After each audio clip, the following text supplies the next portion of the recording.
Tudo bom, gente? Então vamos continuar com a nossa análise dos casos de Covid-19 em Porto Alegre. Hoje é dia 24 de abril, de novo os dados vão estar atualizados até ontem, ou seja, 23 de abril. E hoje vai ter uma novidade bem interessante aí, então dá uma olhada. Então esse daqui é o gráfico dos casos do Covid-19 em Porto Alegre. A gente tem essa evolução aqui que a gente já está acostumado. E aqui a gente tem o aumento percentual semanal, né? Tanto em número absoluto quanto em número relativo. Então a gente viu aqui nessa semana do dia 9 ao 16, realmente ficou um pouquinho acima da semana anterior, 23% de aumento, provavelmente por conta daquelas questões da Páscoa, né? Que tinha muita gente saindo, aglomerações no mercado público, enfim. Deu uma aumentada, mas só que, vamos ser otimistas, foi uma aumentada pequena, foi pouco o aumento. E o mais importante é que nessa semana agora quase não teve. Reduziu bastante, foi de 23% para 10%. Claro, não vai ficar em 10%, provavelmente isso daqui chegue a 15%, 20% mais além, porque a gente sabe que tem uma represagem aqui nos últimos dias, isso sempre acontece. Mas só que o que importa é que não está muito grande esse aumento aqui. Aí eu comecei a perguntar, pô, mas que bom, que maravilha, mas por que está acontecendo isso? Porque teve aglomerações, teve filas no mercado público, teve pessoas em trânsito na Páscoa, e aí eu comecei a pensar, bem, de repente são os recuperados.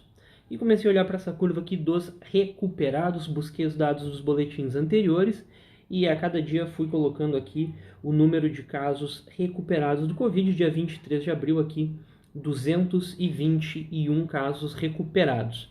Se a gente tem o número total de casos e também tem o número de casos recuperados, a gente pode ver qual é o número de casos ativos, ou seja, o número de casos das pessoas que ainda estão com a doença. Então vamos tirar aquilo ali e vamos colocar aqui os casos ativos. É essa curva vermelhinha.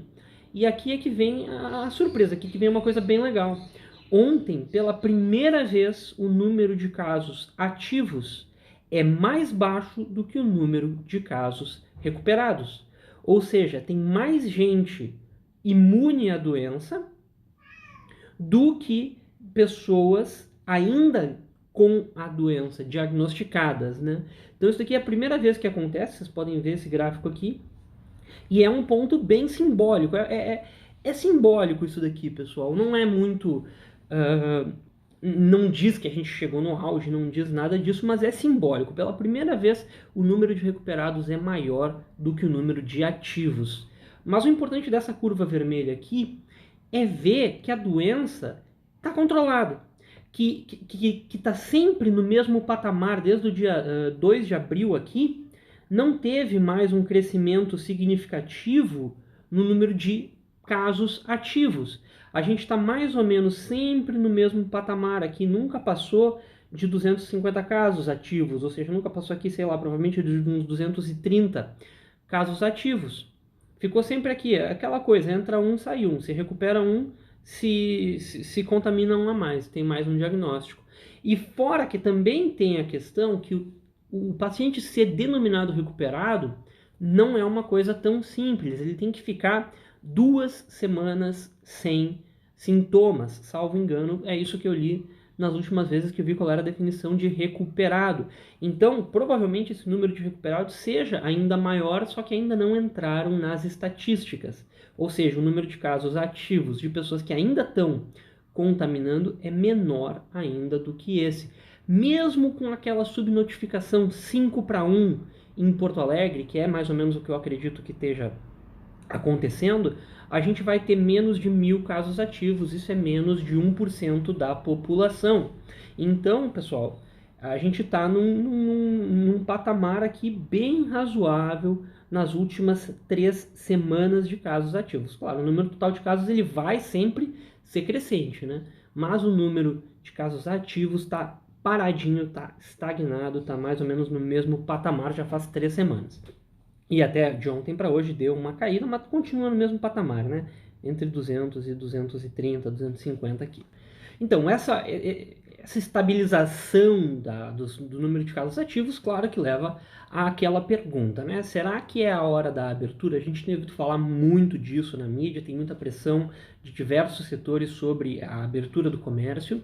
E antes eu queria começar a falar sobre São Paulo. São Paulo não está na hora de fazer a abertura. Eu estou achando assim um absurdo que estejam considerando isso, que já estejam divulgando metodologias, não sei o quê. A gente viu aí ontem, essa semana inteira, São Paulo querendo começar uma abertura. Lá não dá para fazer nenhuma abertura, eles não estão estabilizados, tá aumentando muito o número de casos. O isolamento social lá está muito baixo e está muito rápido o crescimento da doença lá. A gente viu aí a Prefeitura de São Paulo ontem abrindo 13 mil novos covas. Imagina isso, 13 mil novas covas. Será que eles estão esperando que as pessoas se curem rapidamente? Não acho. Enfim, isso é delicado, né? Aqui em Porto Alegre a gente está 3 semanas mais ou menos estabilizado. Então, acredito que possa-se sim começar a pensar em abertura gradual. Mas só que mais importante do que pensar em abertura é pensar em fechamento. Quando a gente abrir, a gente vai ter que ter uma noção que é sempre uma abertura temporária. Enquanto não tiver uma vacina, enquanto a gente não tiver com um tratamento muito eficiente, a abertura tem que ser temporária, tem que se preparar para abrir hoje, fica olhando os dados, fica considerando isso e daqui a 2 semanas, de repente, fecha de novo. Daqui a 3 semanas, de repente, fecha de novo. Lembrando que tem aquele delay entre uma ação e a reação nos gráficos, aí entre 10 dias, 2 semanas até. Então, se a gente abrir hoje, daqui a 2 semanas tem que reavaliar, daqui a 3 semanas tem que reavaliar para ver se mantém essa abertura ou não. Porque se os números de casos começar a explodir, tem que voltar atrás. A gente ainda está com muito poucos imunizados. Eu falei ali no início, menos de 1% da população está imunizada. Então, não é hora ainda de uma abertura 100%, não é hora de voltar à normalidade. A gente tem que tomar muito cuidado com esse tipo de coisa, tá, pessoal? Então é isso aí, muito obrigado e até a próxima.